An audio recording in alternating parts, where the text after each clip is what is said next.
Okay, is this Joseph in Indianapolis? Yes, it is. Hello, Joseph, Hi, you're on the Joseph. air. Okay, hey. Hey. Do I sound pretty clear? Is Yeah, you everything sound good? Yeah, sound fine. great. Calls are great today.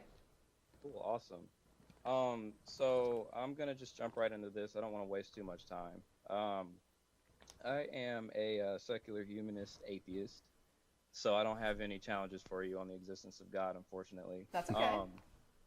But even with that being the case, I still live with my grandparents because living by yourself is really expensive, and I'm trying to not do that just Hey, yet. we don't judge. So, um, with that being said, because I live with them and because they are extremely devout when it comes to Christianity, I still go to church just to, just kind of maintain the peace. Sure, you're I appeasing don't them. want to. I have to live with them, so I don't want Sure. to. Yeah, you get where I'm coming from. Yeah, absolutely. But even with that being the case, going to church is not fun for me. Okay.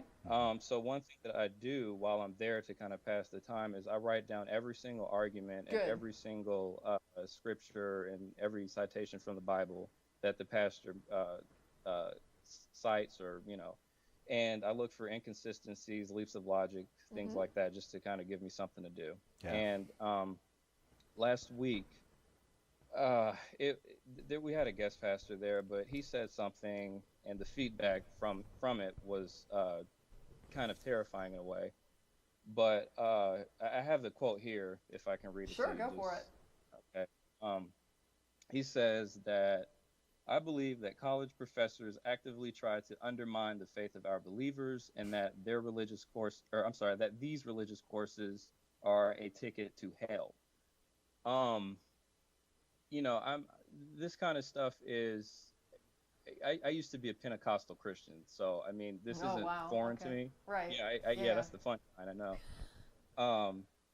This stuff isn't foreign to me, but the feedback that I saw from that is what scared me, because a lot of the people that were there were like really confident, they were saying hallelujah and thank you and all that Amen. stuff, and it kind of it opened my eyes to really how deep this kind of rhetoric goes, because I know that one church isn't the only church that supports that kind of content. This has been happening for thousands of years, Sure. throughout all kinds of different denominations of Christianity.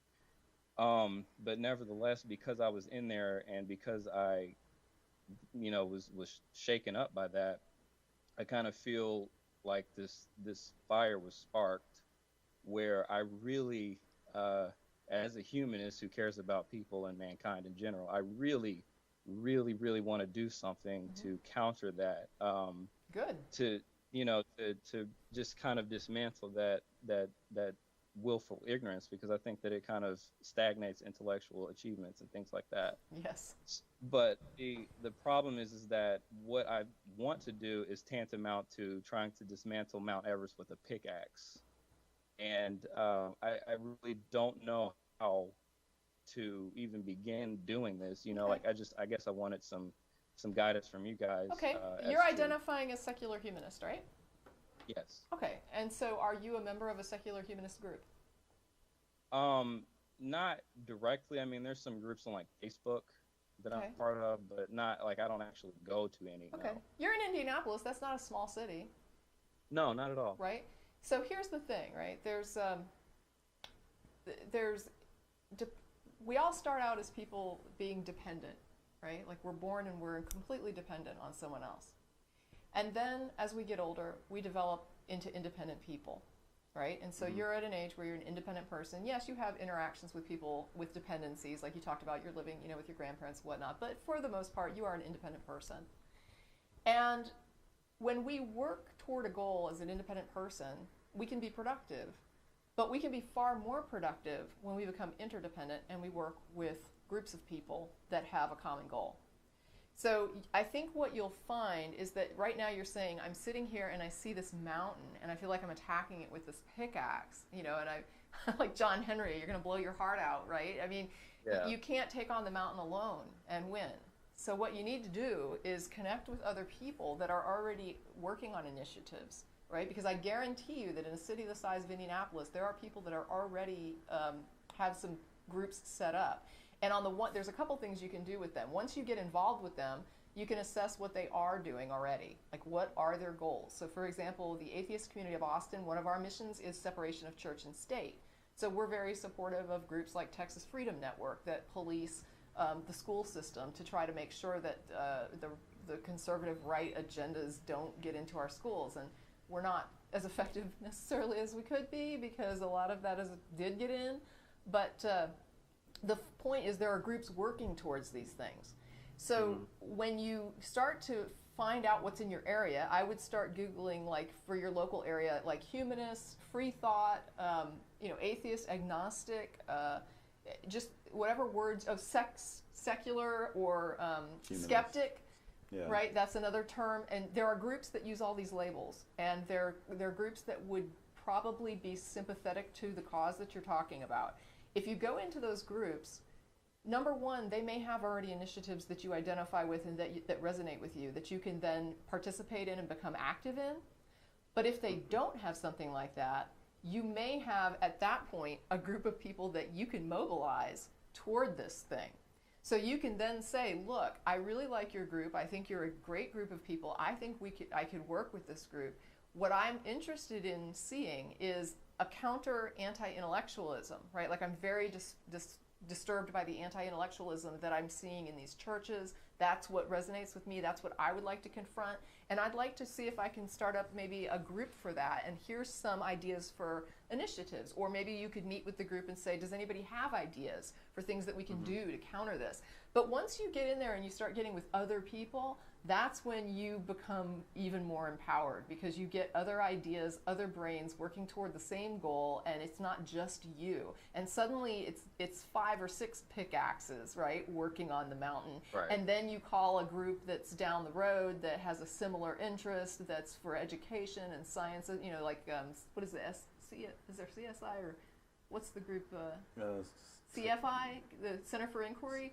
You've got these groups. Secular Student Alliance. Yeah, Secular Student Alliance. There's all these groups that you can then maybe get to participate in. Pretty soon you've got 100 pickaxes working on this thing. And then you've got outreach into other cities and other communities where you can coordinate. But the first step is to get with that group of people that you feel like you can work with and start thinking about exactly what it is that bugs you. And taking the notes is a great idea. It sounds like this is something that you've been, thinking about in a very focused way for a while.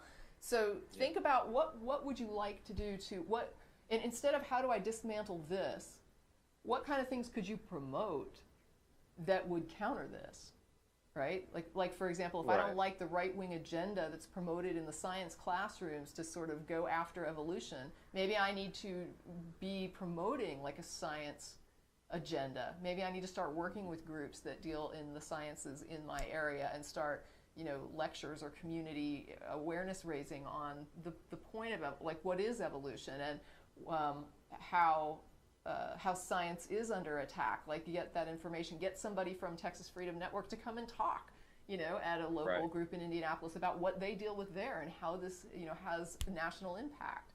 I mean, you can do these things, and it's much easier to do them when you have the resource of a group at your disposal as opposed to just yourself. Right. Does that help? Yeah, it really does help, and I don't know how I didn't even think about that. Well, thanks for calling. I'm glad you called then. Yeah, no problem.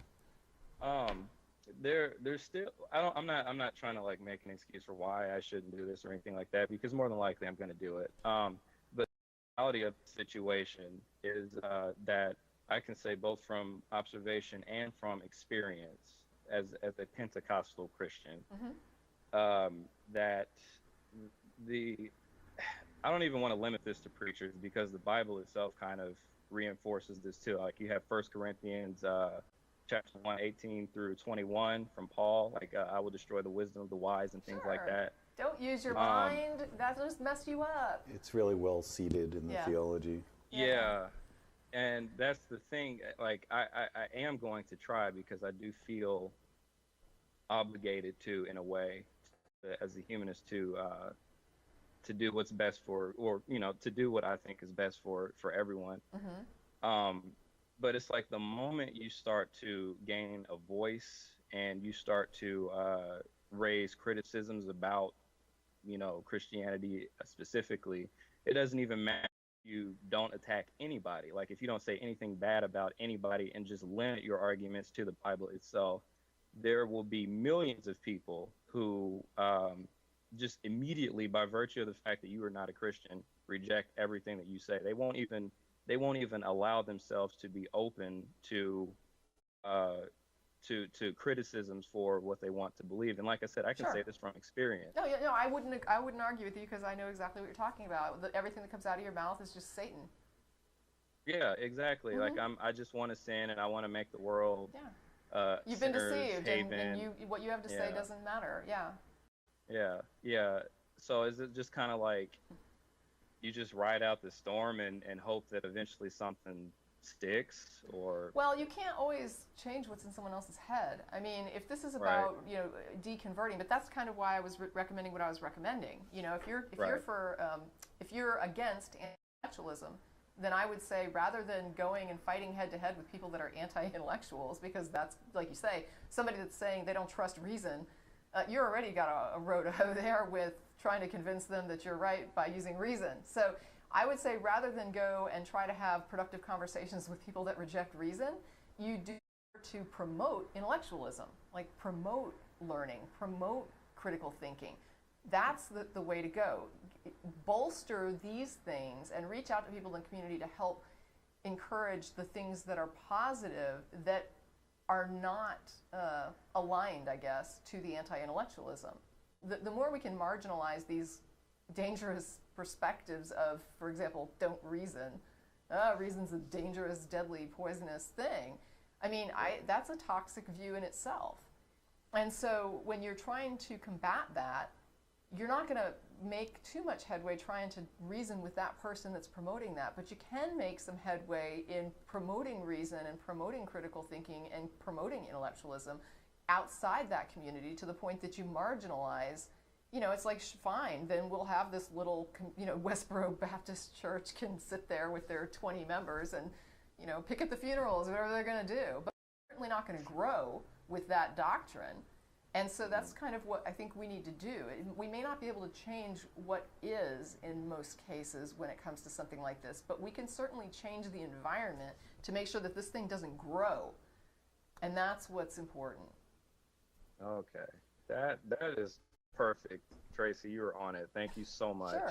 I'm definitely going to take that into consideration and do what I can to make that happen, because I've said this a bunch of times already before, but I really care about mankind and people in general. So I'm going to do what I can to make sure that, we're okay. Even though I'm just one person, I know that my influence is pretty limited in the grand scheme of things. That's why you get with other people. And you do what you can. That's why you're right. Mm-hmm. So you do what you can, and you'll make a difference little by little. So go do it. Call us again in a year and tell me what you're working on. All right, we'll do. Thank you. Thank you, Joseph. Thanks, Joseph. All right. And Joseph was our last caller, and so we're heading down to 6416 North Lamar for Threadgills to go and meet everybody. And we're going to be there a little bit late because it's 10 after 6, and I think we were supposed to be there at 6 p.m. is what we promoted. But hey, you got a good long show out of it. We did some in-depth calls, and I hope that they weren't, too boring or went too long. I know I'm not like normally hosting, but did my best. So deal. Thanks to the great crew for everything they do behind the scenes. And for staying late. Because I can't time things. And we'll see you all at Threadgills. All right. Bye-bye, guys.